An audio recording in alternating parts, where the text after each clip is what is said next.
Добро идете во студио за Ристо Лазаров, председател на ПЕН и директор на Телма, но директор во заминување, за 2 недели одите во пензија. И ви олеснува, господине Лазаров, а? Добро ве најдов. Благодариме. Би било лицемерно да речем дека не олеснува. 50 години новинарство. Точно 50 ќе бидат на есен, точно 50 години, 45 години официјален работен стаж, значи тоа е многу. И беше време и порано, можеби, помладите да си ја фатат работата во своји раце. Тоа не значи, нели, ја не знам дека за новинарите има пензија, освен формално, условна пензија да речем, а имам ја еден друг занает, така што само одам во зоната на послободното време и на личните интереси. Да. Во слободното време, велите, одите во зоната на лични интереси. Кои се лични интереси? Тоа не се баш лични. Имате блог прилично влијателен, каде што ги објавувате вашите есеи, песни. Па таму одам, немам јас друго место за бегање од ова бракотница, освен песните, освен овие есеи, огледи, блогови, како кој ги нарекува sejedno. Социјалната мрежа Facebook и таму сте прилично активен? Не, за таму не би. Таму нешто се вртка околу мене, нешто во последно време, веројатно заради ова пензионирањето. Инаку таму од време на време, кога ќе почувствувам потреба, објавувам по некоја песна, по некој повод, да подсетам, например, дека мој роден ден на Блаже Конески, дека мој роден ден на Гане Тодоровски, еве дека утре мој роден ден на Петре Андреевски. 80 округол, не гледам дека во јавноста, во културната јавност пред се околу тоа се разговара. Ние сме мајстори за заборавање. Мајстори за заборавање. Како велите вие во последната ваш есеј последен за слободата и самоволието, како велите? Живееме распнати меѓу културата на стравот и културата на надежта и не ни е пријатно кога гледаме дека одиме кон работ на амбисот. Навистина верувате, господине Лазаров, дека одиме односно дека сме свесни, дали сите се свесни дека одат кон работ на амбисот? Не, мислам дека добар дел од општеството, и тоа важен дел од општеството, не е свесен дека ние сме кинисани на кај амбисот. Таквите мислат дека обратно, дека не водат на небеса во звездите, кон звездите, кон ветената земја, кон ветениот живот, но сето тоа е некое друго време. Животот се живее секогаш во сегашно време, па и слободата се живее секогаш во сегашно време. И надежта е некаков субститут на сегашното време, но без сегашно време нема ни надеж. Сега, какво е нашето сегашно време? Дали нуди товари надеж или товари пелин горчина, секој сам ја знае на свој преки. Општата слика, според моје длабоко убедување, не е добра. Слабокрвни сме. Се послабокрвни и послабокрвни. На што се должи тоа? 50 години велите работите новинарство и сте во општеството, генерално прилично сте активен, како писател, како новинар. На што се должи тоа стрмоглавување кон амбисот? Сега е можеби тешко, ама не би требало да биде тешко. Значи да се одгаднат причините за одење надолу. Значи прво да тргнеме од структурите, од раководните структури на општеството, оние што се највисоко и што мислат дека вечно треба да останат таму, независно од која сега се нели од црвената боја, но боите не се битни во принцип. Угоре не се оди ако не знаеш дека има и удолу. Значи, секојаш треба да се има мерката, дека од озгоре, од повисоко, по жесток е тресокот долу. И тоа е вака општо речено, инаку причината не може да биде поинаква освен економското пропаѓање. Ние најголемите наши фабрики, бивши, некогашни, гиганти социјалистички, не знам како се не ги вика, не работат. Нови не се отвораат нови списоци на невработени, се добиваат нови пасоши за иселување. Дури и бугарски? Дури и бугарски, и тоа на млади, луѓе со високи потенцијали, кои надвор успеваат. Додуше надвор и во оние времиња на едноумието, не на безумието, успева и сите така наречени гастарбајтери, но ова што сега е одлив на луѓе, на мозоци од Македонија е нешто многу пострашно од тоа, бидејќи на вистина ни одат најумните, најперспективните деца и останува, еве, пак уште еднаш за надежта да прозбориме, да се вратат некогаш, што јас и лично го посакувам, бидејќи сум една од жртвите, така да речем, на тој бран. Во кој смисол? Во смисол што единственото што го имам ми е надвор повеќе од 15 години во странство. И кога дојде време, еве сега човек и пред пензија, во пензија, да се радува, да речеме, на внучето, мора да го прави по FaceTime, по овие скајпови и така. Тоа е, како се вика, дедо на дистанца, внука на дистанца и така. Тоа е кога човек ќе почувствува тоа на своји плеки, колку и да звучи вака, нели, малку пренагласено емотивно, навистина е тешко. Бескрено тешко. Велите, за разлика од едноумието, ова е веќе безумие. И во Фабрика за митови, вашиот есеј, напишавте еден народ кој го произвел мито дека е библиски народ, му прилега да има секакви митови, а поначесто всушност никакви. Не би имал многу што да додадам, речиси ништо на оваа реченица. Јас кога ги пишувам тие текстови, ги пишувам многу брзо, ама многу внимателно и се трудам речениците да бидат кратки и јасни и гласни.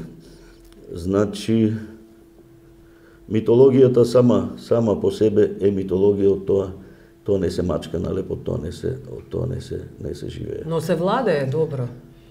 Се владее, додека се владее многу митолошки личности, многу митолошки ситуации се отидени во заборав. Митологијата е или ако останале во митологијата, останале пред илјадници векови, новите митови се кратковечни. Како вели власта? Дека не треба човек, не треба никој од Македонија, македонците не смее да се срамат од сопствениот идентитет, сопствената историја, дека потекнуваме од Хунзи, од Александар Македонски. Не, а зашто би се срамеле обратно, зашто би се срамеле ако кажеме дека сме словени? Дека потекнуваме од словенските... Тие сметате дека го негираат словенскиот идентитет на македонците? Па не знам сега нели има разни теории, разни гледишта на таа работа. Мислам дека поразително за секоја нација, па и за македонската, е кога бара колективен идентитет. И тоа води во некои страшни полиња во кои не е пријатно да се живее. Идентитетот како прво и основно е лична и единствено лична работа. Колективизацијата на идентитетот води, без разлика дали национален, дали било каков друг, води во пропаст. Човек сам си одредува што е и човек не постои човек според моје убедување што има само еден идентитет. Кај нас под идентитет се подразбира само нацијата.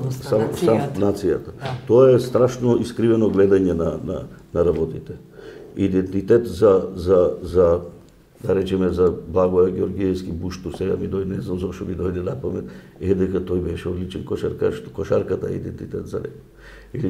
Или за некој фудбалер, или за не знам, за писател.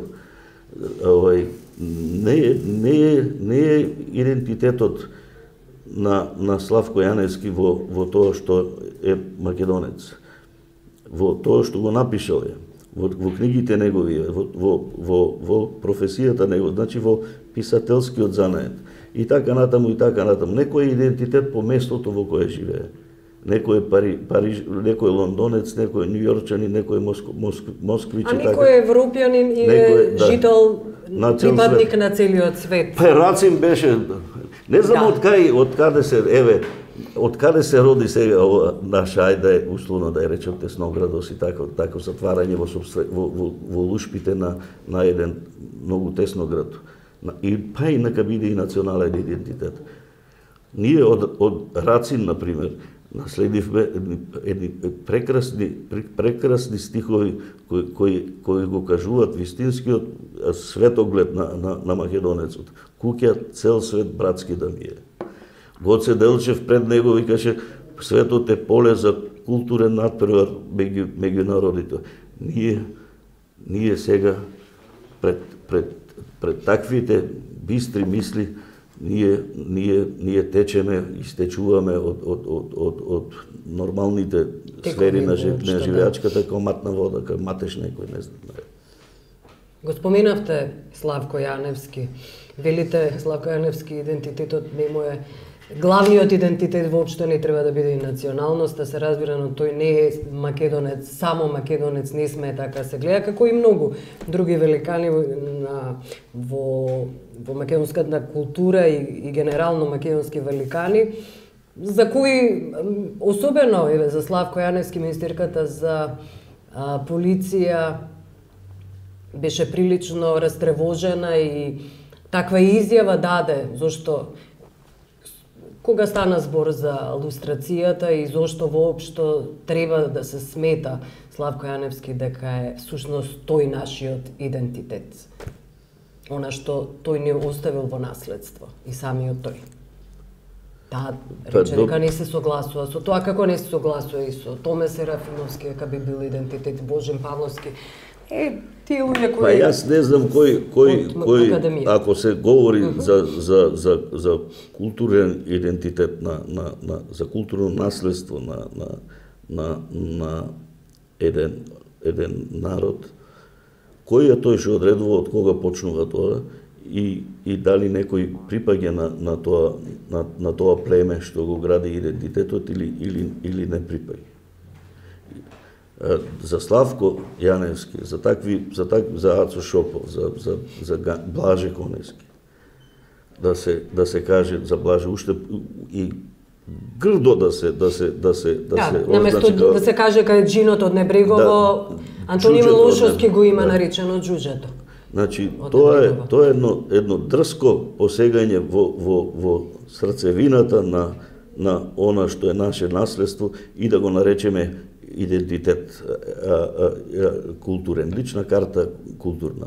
Без ние пред таа генерација, прва повоена генерација автори кои речи си без исклучок израснаа во великани од еден народ кој пред тоа имаше, не дека немаше, творечки проблесоци, од еден народ кој немаше држава, кој немаше јазик кодифициран, идентитетски дилеми имал.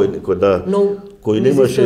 Ние тие јавивнаа и себе се вивна и нацијата и литературата наша пред се за нив говорам на рамниште на ниво да бидат барабар, што би се рекло на архаичен македонски, рамо до рамо да бидат со еден Крлежа, со еден Иво Андрич, со еден Меша Селимовиќ, со еден Чопич, со Васко Попа, со Оскар Давичо.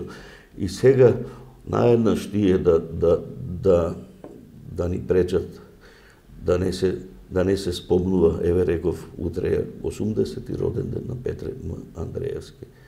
Дали можете да замислите таков настин во соседството, например? Кој не би бил обележан. Не би бил обележан. Тоа е еден такав, да речам, многу илустративен пример за тоа како ние така ги одбележувавме, така поминаа и годишнините и на некои наши сликари и на музичари. Тоа е, ние музиката еве сега ја обновуваме на еден чудесен начин, нели, ние за музика, еве по телевизиите, нели, по законот за заштита на музиката треба да се има по пола саат дневно народна и забавна музика. Јас прашав, а што правиме ние као телевизија Телма, на пример, објавуваме класична музика, што правиме со делата на Прошев, на Власто Николовски, на тоа не се сметали дека е македонска музика. Каде се смета тоа? И нема одговор. Како поминавте со тој спор? 20.000 евра, дали? Па не е завршено, не е завршено, не плативме. Многу брго реагиравме, секавично брго, бидејќи имавме известувач на седницата и баравме експертиза, ангажирани се експерти. И го миревте времето потрошено за народна и за народна забавна. Не беше народна музика дека ни фали, и тоа ни фали затоа што таму се сметало дека треба да биде инструменталот не се смета за време само ако се истовремено ако се пее.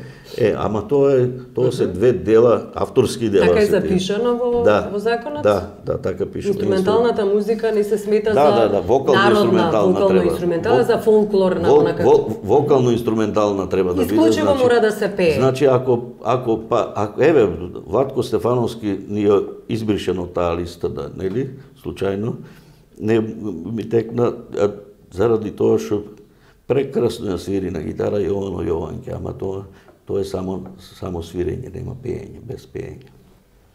И така тоа, па не знам, еве, тоа е многу чудно и чудесен феномен. Но тука станува збор, нашиот случај малку специфичен, бидејќи станува збор за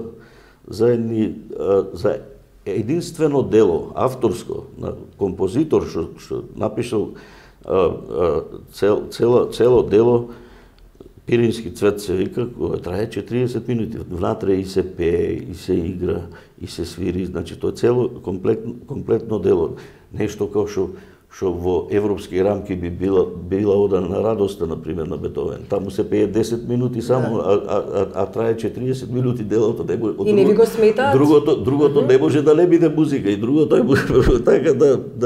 Но мислам дека сега се соочија и законодавците и екзекуторите и извршителите на со абсурдноста на самиот закон. Да. Бидејќи тоа засега, ако се шири темата, тоа засега во други рамки, во други релации. Што е, ние исти телевизии или ќе треба да бидеме сите пет? Ако се донесуваат закони толку народна, толку забавна, значи ние сакаме да бидеме градска телевизија, урбана телевизија, например, еве да речеме, ајде послободно шизичка телевизија. Што ќе правиме со ова? Значи некој сака да има цел ден народни песни, нека има секоја чест. Идентитетот на Телма е токму што велите урбана телевизија која става акцент на културата. Па не може упар да ни прави никој во уредувачката политика, нека и за емисија, може и за земјоделците, не? Значи секој си има свој профил и нека си го турка својот програмски профил, и тоа е елементарна слобода на изразувањето на новинарството. Без тоа нема, па ако ние утре ќе се донесе да има 30%, не знам, европска музика, па после 30% европски филм, па 20% македонски филм, па 20%, па значи нас уствари програмата, шемата ни се прави од надвор, ние внатре нема, може ке речат и во законодавците и во вестите 10 минути да бидат за ова, 10 минути за економија, 10 минути за не знам за политика, 10 минути за секоја партија по 5 минути, мислам, тоа се едни можни абсурди кои навистина изгледаат можни после вакви искуства. Околу музичките прописи и регулатива, сепак дали сметате дека ова е политички удар кон вас, политички притисок, со оглед на фактот што многу пати досега сте биле мета на удари токму од власта, вие и 24 вестите? Сега формално не, формално се работи за една законска обврска што е сврзана со музиката, нели? Но предходно бевте на удар заради политички предходно беше регулативи во текот на изборите, дека сме прекардашиле, сме поминале 9 минути повеќе, дека не сте известувале објективно. Па да, тоа беше еден напад кој ние не го прифативме, ние одговоривме многу жестоко на тоа. Ние прво и сметките не беа такви, бројките. Второ, не мислам дека и никаде во ние една хартија кај што се регулира тоа балансот во известувањето од изборите во Европа, не постои секундажата како мерка за балансирањето. Значи, никаде не пишува во ниеден акт европски дека треба исто у секунда да добијат сите исте партии. Треба да добијат ист третман, тоа не е исто со исти број секунди. Вие можете, нели, сите знаеме, сите сме од тој занает, можеме 2 сати да збориме за некоја партија, најпоградно и да кажеме дека за неја сме отстапиле најмногу време. Тоа не е ова. Да, воопшто нема логика. Нема така да. Таквиот закон. Имате ли политички притисоци, господин Лазаров? Вие лично, како директор на Телма, самата телевизија тогаш? Па не, телевизијата не може главната уредничка? Мислам дека не. Има еден, знаете како, прва работа за притисок е спремноста да се прими притисокот. Ако еднаш, 2 пати жестоко се одбие тоа, а ова е случило, после престануваат тие работи. Една среќна околност е на Телман е фактот што работата и низ работата се изградија луѓе кои држат до својот професионален образ и интегритет и не попуштаат пред никаков притисок и да го има. Има суптилни обиди за ситни манипулации, но што се однесува до мене лично, јас сум ми рекол и на едни и на други и на трети, јас сум доволно стар за такви работи, да бегајте подалеку од ова, немојте ни помладите да ги трудите со такви работи, можете само да им го загрозите работното место и ништо повеќе да постигнете. Што се однесува до сопственикот на Мак Петрол, Андреја Завировски? Таму ние сме се договориле многу одамна и се надевам така ќе биде. И откако ќе замените? Да, апсолутно верувам дека така ќе биде. Дека едно е собственоста, друго е уредувачката политика на телевизијата. Не дека се тие спротивставени. Значи, работата е секој ние се договоривме да правиме професионална телевизија, не на ничија страна да не биде, да биде баш професионална, неутрална, како се вика, независна, и на тоа се обстојува. Не дека и таму нема притисоци, немало. Сите овие 17 години обиди за притисоци, за јавување, за ургенции и така, нели, својствени за нашето поднебие. За секоја власт и секаде во светот. Секојаш да, но секојаш тие биле упатувани упатувани во Телма и тука завршувал. На погрешна адреса. Секогаш биле ти упатувани на Телма, јавите се таму, тоа не овој. Не на погрешна адреса во смисол Ама не се јавувале после, вратата била трескана од страна на Телма и на собственикот. Можно ли е? На телефон обично тоа се прави, ама секогаш ќе бидат упатени, јавите се во Телма и они нема да се јават, знаат што тоа значи, јавите се во Телма, значи работата е таму завршена веќе. Јалов е обидот. Не постои ли опасност сепак да се продаде телевизија Телма? Тоа е прашање во принцип за собственикот, нели? На власта? Не постојат ли такви обиди? Она што јас сега го знам во моментот додека го правиме овој разговор е апсолутно не. Има, нели, ние сме така, чарчија е чарчија, има муабети секакви, но пак ќе речем она што јас сега го знам е не, и Мак Петров нема намера да ја, баре мене така ми е речено, да ја продава Телма, нема ни причина да го прави тоа, така што не е точна, не се точни тие гласини дека, а мислам дека тоа од друга страна би било еден ризичен потек, ако се мисли да се продаде на власта, нели, дека тоа би било од или на луѓе блиски до власта. Би било ризичен потез и за самата власт. Во кој смисол? Па нема веќе што да се освојува и тогаш не помага исклучувањето на светлата. Не може да се дише во таков простор кога сите медиуми се контролирани. Ни самата јавност не може да биде слепа пред еден таков факт. Ја и нема потреба. Обратна е и самата задача на луѓето што одлучуваат за медиумите во Македонија денеска треба да биде обратна, да ослободат простор, да може слободно да се дише. Не пропаднал, нити некој станал тоа што е заради медиумите. Ако беше така, еве Цинго, например, колку години има мощни влијателен, мощен гледан медиум, има еден пратеник само он. Нема двајца, еве двајца да речем. Ако тоа е само решавачко за позицијата на било која партија, тогаш мислам дека збориме на погрешна тема. Тоа е еден од факторите, важен фактор, но не е одлучувачки и најмалку единствен. Да.